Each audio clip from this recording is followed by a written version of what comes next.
मेरा मानना देखिए ये है, भक्ति कभी भी चमत्कार में विश्वास नहीं रखती है। तो मुझे लगता है भगवान पे भरोसा रखो, कभी भी भगवान से चमत्कार की आशा मत रखो, होंगे जरूर। जय श्री राधे। आप सबका बहुत बहुत धन्यवाद, आप सब पधारे यहाँ पर। और मुख्य तो विषय यही है कि लोगों तक ये सूचना पहुँचे कि यहाँ बड़ा सुंदर आयोजन रायपुर वीरगांव में किया जा रहा है 17 से 23 मई तक। तो अधिक से अधिक लोग उसमें पधारें और अपने परिवार के साथ आएँ, अपने बच्चों को लेकर के आएँ, क्योंकि आज के समय में सत्संग एक ऐसा माध्यम है जो व्यक्ति को भगवान से जोड़ता है, सही रास्ते पर लेकर के जाता है। तो मैं कथाओं में भी कहती हूँ कि सत्संग से लोग श्रद्धा से जुड़ते हैं, ना कि कोई जोर जबरदस्ती है। यहाँ लोग अपने भाव से आते हैं, किसी का कोई प्रेशर नहीं होता, कोई दबाव नहीं होता। तो सत्संग से ही समाज में थोड़ी बहुत जो सकारात्मकता है वो बची हुई है, और आगे आने वाली जो पीढ़ी है उसको भी सत्संग से जोड़ना बहुत ज़रूरी है, क्योंकि आज के जो बच्चे हैं उनको अध्यात्म देना, उनको धर्म से जोड़ना, अपनी संस्कृति से जोड़ना वो बहुत आवश्यक है। तो ये प्रेस वार्ता इसलिए यहाँ रखी है ताकि हमारी जो ये सूचना है, जो वाणी है, आप जन जन तक पहुँचाएँ और अधिक से अधिक लोग इस कथा में आकर के इस कथा का पुण्य लाभ प्राप्त करें। और इसके अलावा अगर कोई भी प्रश्न आप लोग का है तो आप पूछ सकते हैं। जिस प्रकार से रायपुर वासियों जी अभी यहाँ मिश्रा जी भी आए हुए थे जी, बागेश्वर महाराज जी भी आए हुए जी, तो जिस प्रकार की जो भीड़ थी और व्यवस्थाएं बनी हुई, आपके लिए किस प्रकार से शासन प्रशासन से कोई व्यवस्था बनेगी? व्यवस्थाएं सब अच्छी बनी हुई हैं, ऐसी कोई पूरे जो हमारे आयोजक समिति है उन्होंने पूरी व्यवस्था पूर्ण रूप से बनाई हुई है। कथा में जितने भी लोग आ रहे हैं सबकी पूर्ण व्यवस्था है, प्रशासन सबकी है। तो व्यवस्था में कोई कमी नहीं है। और वैसे भी जो मैंने पिछले दो चार महीने में सुना है कि रायपुर वासी बड़ी अथाह श्रद्धा से जब भी ऐसे कोई धार्मिक आयोजन होते हैं तो बड़ी श्रद्धा से आते हैं, श्रवण करते हैं। इससे पहले मेरी कथा भिलाई में रही थी तो वहाँ भी यही लोगों की श्रद्धा देखने को मिली। तो संपूर्ण व्यवस्था शासन की ओर से, प्रशासन की ओर से, समिति की ओर से पूर्ण रूप से की गई। कल आप सीएम हाउस गई थी, जी, काफी लंबी चर्चा हुई, क्या कुछ राजनीतिक विषय भी चर्चा हुई या कुछ धार्मिक की भी चर्चा? देखिए, हाँ जी, चुनाव भी कहीं ना कहीं धर्म के ऊपर जा रहा है। मिठाई वाला जहाँ जाएगा मीठे की बात करेगा, और ठीक वैसे ही धर्म वाला जहाँ जाएगा धर्म की बात करेगा।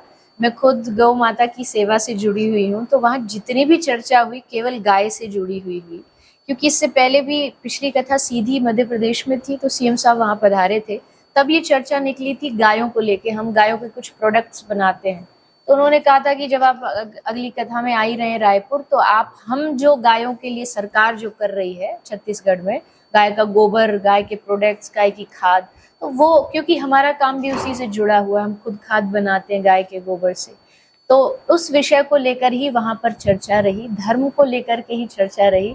क्योंकि मैं ये नहीं कहती कि राजनीति या राजधर्म वो नहीं है, लेकिन मेरा उसमें ज़्यादा प्रवेश नहीं है, तो इसलिए जो भी वहाँ चर्चा हुई गौ माता से ही जुड़ी हुई है। आजकल आपको ऐसा आप मानती है जो सत्संग क्या कहीं ना कहीं ये व्यवसायीकरण का रूप धारण करता जा रहा है? देखिए, कमियां कहाँ नहीं है, किस क्षेत्र में नहीं है। आप जिस भी क्षेत्र को उठा लीजिए वहाँ कुछ कमियां भी होंगी लेकिन बहुत कुछ अच्छाइयाँ भी होंगी।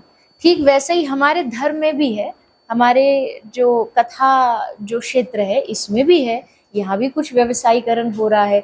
लेकिन इसका मतलब ये नहीं कि अगर चंद लोग कुछ अगर इस तरीके से करते हैं तो उससे हम पूरे क्षेत्र को या पूरी उस व्यवस्था को दूषित करने लग जाएं या बदनाम करने लग जाएं।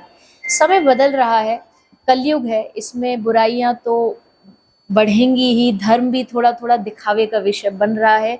लेकिन इसका मतलब ये नहीं है कि अच्छाई नहीं है, अच्छे लोग नहीं है। ऐसे भी लोग हैं जिनका कथा करना हो या धर्म हो, ये व्यवसाय तो छोड़ दीजिए, कोई मुझसे कोई कहता ना कि ये आपका प्रोफेशन है, तो मुझे वो एक प्रकार की गाली लगती है कि ये हमारा प्रोफेशन नहीं है, ये मेरा कोई करियर नहीं है, ये मेरा कोई काम नहीं है, ये मेरा जीवन है। क्योंकि मैंने जब सांस लेना शुरू किया, कुछ संभलना शुरू किया, तब तक तो मैं व्यासपीठ पे बैठ चुकी थी। मुझसे कोई ये भी नहीं पूछ सकता कि आपने ये क्यों चुना, क्योंकि मैंने नहीं चुना था। ये भगवान की कुछ ऐसी व्यवस्था बनती चली गई कि बचपन से भगवान ने मुझे इससे जोड़ दिया। और आज भी मेरे गुरु ने हमेशा ये सिखाया कि ठीक है, तुमको व्यवस्थाओं को चलाने के लिए धन की ज़रूरत पड़ेगी, क्योंकि हम गौ माता की सेवा कर रहे हैं। हम लोगों से अपील करते हैं कि धन दीजिए ताकि हम लोग जाके सेवा कर सके। लेकिन तुम्हारा जो मूल उद्देश्य है वो है भगवान के नाम से लोग को जोड़ना। जब वो तुम जोड़ोगी तो अपने आप फिर सेवा भी होने लग जाएगी और लोग भी उससे जुड़ने लग जाएंगे। तो मैं ये नहीं कहती कि धर्म को व्यवसाय बनाना सही है तो गलत ही, पर हो भी रहा है, मैं इस बात से भी सहमत हूँ। लेकिन कहीं अच्छाई जो है हमें वो ज्यादा देखनी चाहिए। धर्म और चमत्कार का विश्लेषण को किस तरह से आप परिभाषित करेंगे? क्योंकि लोग हैं वो चमत्कार की तरफ ज्यादा भागते हैं। अगर आपने कोई चमत्कार दिखा जी। दिया तो धर्म की आस्था से कहीं ना कहीं भटकाव होता है। उसको आप किस तरह से परिभाषित करेंगे?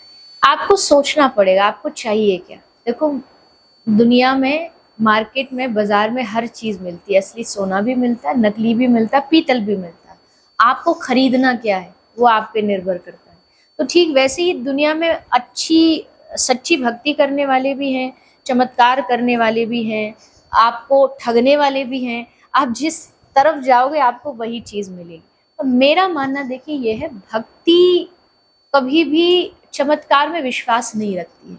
वो इसलिए नहीं रखती है, जैसे उदाहरण के लिए हमारे इतिहास में भक्ति लाइन में बहुत हुए हैं चमत्कार। जैसे मीरा ने जहर पिया अमृत बन गया, लेकिन मीरा ने कभी उसको चमत्कार का नाम नहीं दिया। मीरा ने उसे भक्ति का नाम दिया, उसे समर्पण का नाम दिया, लगन, ऐसी लागी लगन। तो अगर आप चाहते कि आपको सच्ची भक्ति का मतलब समझ आए तो मुझे लगता है भगवान पे भरोसा रखो। कभी भी भगवान से चमत्कार की आशा मत रखो, होंगे जरूर।